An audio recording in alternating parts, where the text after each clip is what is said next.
हो रहा है। तो यहाँ पे जो भजन चल रहे हैं इस पे थोड़ा प्रकाश डालेंगे, क्या है भजन। उससे पहले परमात्मा के नाम पे जयकारा लगाएंगे। बोलिए परमपिता परमात्मा की, सदगुरु बंदी छोड़ कबीर साहिब की, सभी संतों की, सभी भक्तों की, आज के आनंद की, सकल हंस को बंदगी साहेब बंदगी सतनाम। तो भजन कह रहा है, जीव तेरा कैसे छूटे आना जाना। यानी जीव को समझाया जा रहा है कि तेरा आना जाना कैसे छूटेगा। इस दुनिया में आ तो गया, आ रहा है जा रहा है, आ रहा है जा रहा है, ये रुकेगा कैसे।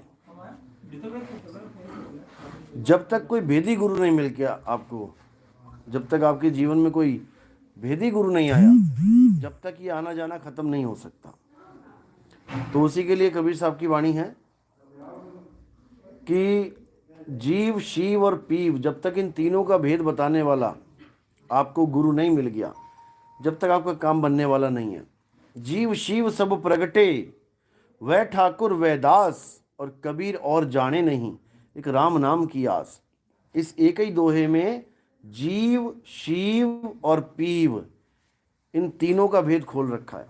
अब जिसको तो मिला है पूरा गुरु, वो तो हर बात को जान रहा है, हर भेद को जान रहा है, और जिसको मिला है अधूरा गुरु, वो केवल इस वाणी को सुनता है और किनारे कर देता है।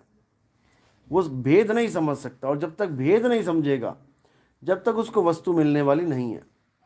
इसलिए बोला, वस्तु कहीं ढूंढे कहीं, और कैसे लागे हाथ, गुप्त वस्तु तब मिले, भेदी लीजिए साथ। भेदी लीना साथ में, दीनी वस्तु लखाए, और कोटि जन्म का पंथ था पल में पहुंचाए। करोड़ों जन्म भटकने के बाद भी आपको वो भेद नहीं मिल पाएगा।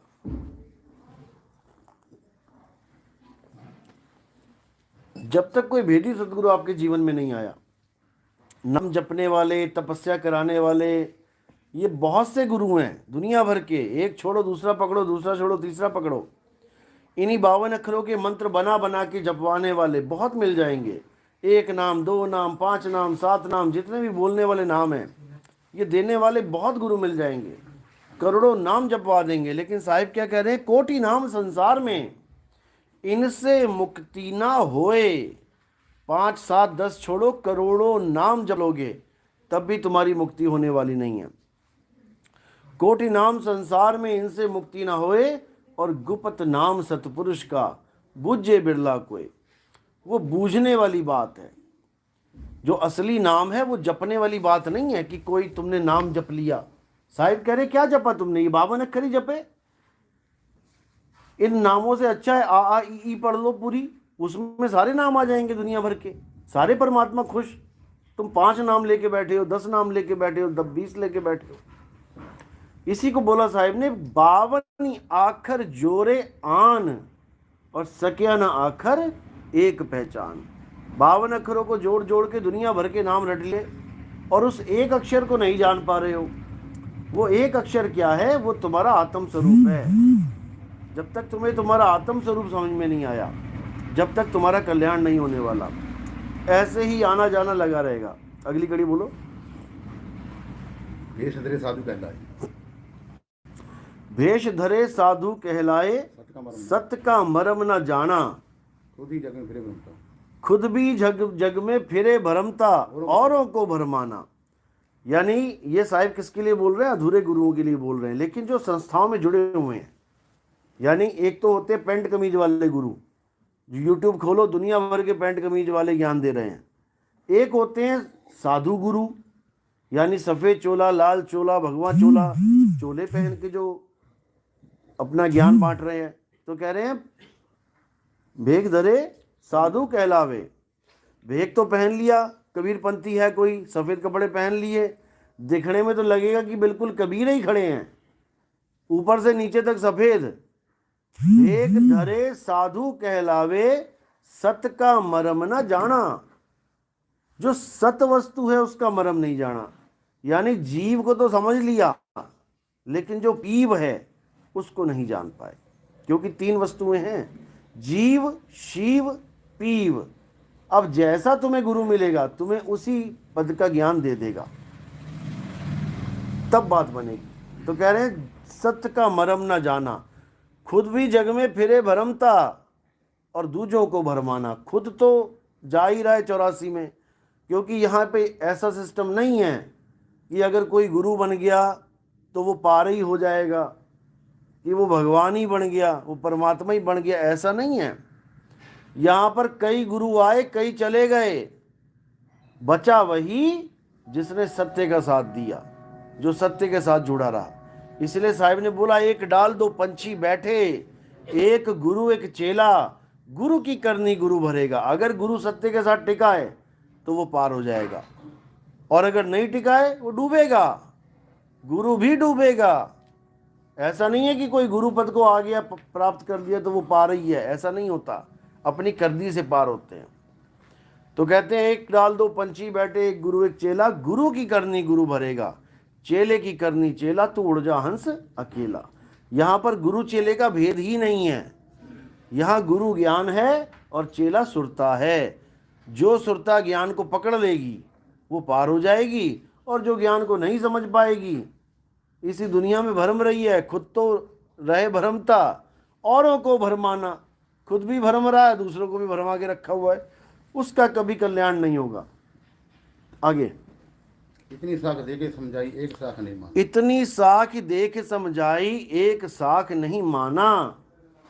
आगे, इतनी साख दे के समझाई एक साख नहीं माना, सार शब्द को मिथ्या करते कथे ज्ञान मन माना। सार शब्द को मिथ्या करके कथे ज्ञान मनमाना। ये वाणी रही है उन लोगों के लिए, उन संतों के लिए जो सार शब्द को जानते ही नहीं है, जो सार शब्द को कुछ मानते ही नहीं है। और जबकि हर वाणी कबीर साहब की सार शब्द की महिमा गाती है। ये लोग क्या मानते हैं, ये सोचते हैं कि कबीर साहब ने असार बोला ही कहाँ, कबीर साहब ने असार वाणी कथी ही कहाँ, सारी वाणियाँ सार हैं। ऐसा नहीं है, वाणियाँ सार हैं, इसमें कोई शक नहीं है। वाणी सार होना अलग चीज है और वस्तु सार होना अलग चीज है।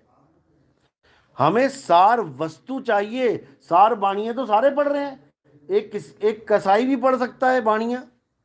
कबीर वाणी की किताब ले आए और वाणियाँ पढ़ने लग जाए, उसको क्या सार वाणी मिल गई, सार शब्द मिल गया? नहीं मिलेगा। यहाँ सार शब्द की बात हो रही है, ना कि सार वाणी की। तो साहिब कह रहे हैं शब्द शब्द सब कोई कहे, वह तो शब्द विदे जीबा पे आवे नहीं। अब ये जितनी वाणियाँ ये जीभ पे आती हैं, लेकिन सार शब्द जीभ पे नहीं आएगा। वाणियाँ सारी जीभ पे आ जाएंगी, मंत्र सारे जीभ पे आ जाएंगे, लेकिन जो सार शब्द है वो जीभ पे नहीं आता। तो कह रहे हैं शब्द शब्द सब कोई कहे, वह तो शब्द विदे जीबा पे आवे नहीं, निरख परख कर ले। यानी गुरु से ज्ञान लेना है, लेकिन निरख परख के लेना है कि हमें कैसा ज्ञान मिल रहा है। क्योंकि भाई ये जन्म मरण का सवाल है, ये 184 का सवाल है। ऐसे ही किसी गुरु को धारण नहीं कर लेना कि सफ़ेद चोला देखा, भगवा चोला देखा, हरा पीला चोला देखा और उससे नाम दीक्षा लेके बैठ गए।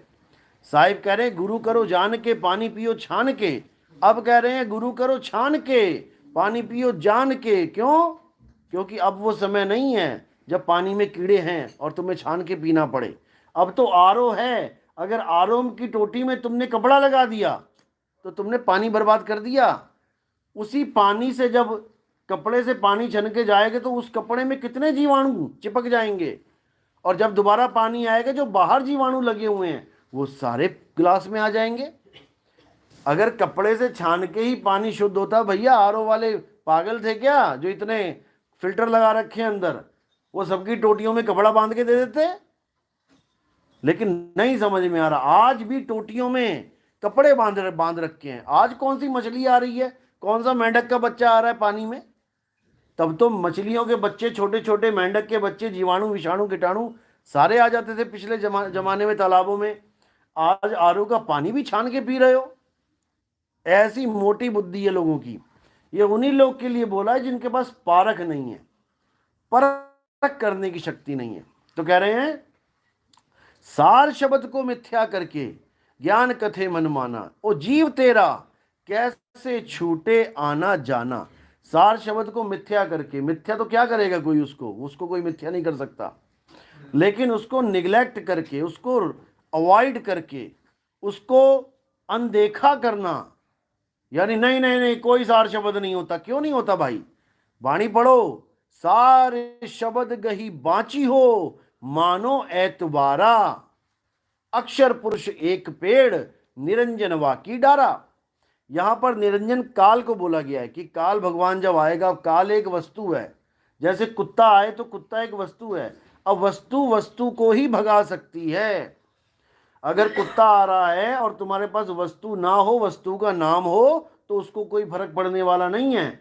अगर चोर घुसा है जो तुम्हें पकड़ सकता है, तो उसका मुकाबला गोली करेगी जो चोर को मार सकता है, ना कि तुम्हारे मुंह से तुम बोलते रहो बंदूक बंदूक बंदूक, गोली गोली, तो चोर को लगने वाली है। इसी प्रकार सार शब्द भी वस्तु है और निरंजन भी वस्तु है। सार शब्द एक वस्तु है, सौदा कर भाई। साहिब कहते हैं सौदा करो, केवल नाम ही लेके मत आ जाना अपने गुरुओं से। तो कह रहे हैं सार शब्द गही बांची हो, उसको गही, उसको ग्रहण करना पड़ेगा। जैसे डंडा हाथ में ले लिया, अब कुत्ते से बच जाओगे, और डंडा हाथ में ही नहीं है तो कुत्ते काटेंगे। सार शब्द गही बांची हो, मानो एतबारा, अक्षर पुरुष एक पेड़, निरंजन वाकी डारा। अब निरंजन एक हस्ती है। निरंजन कोई केवल ख्यालों में ही नहीं है, निरंजन हस्ती है। जब वो हस्ती तुम्हारे सामने आएगी तो तुम्हारे पास क्या वस्तु है उसको खत्म करने के लिए, उसको रोकने के लिए? सार शब्द।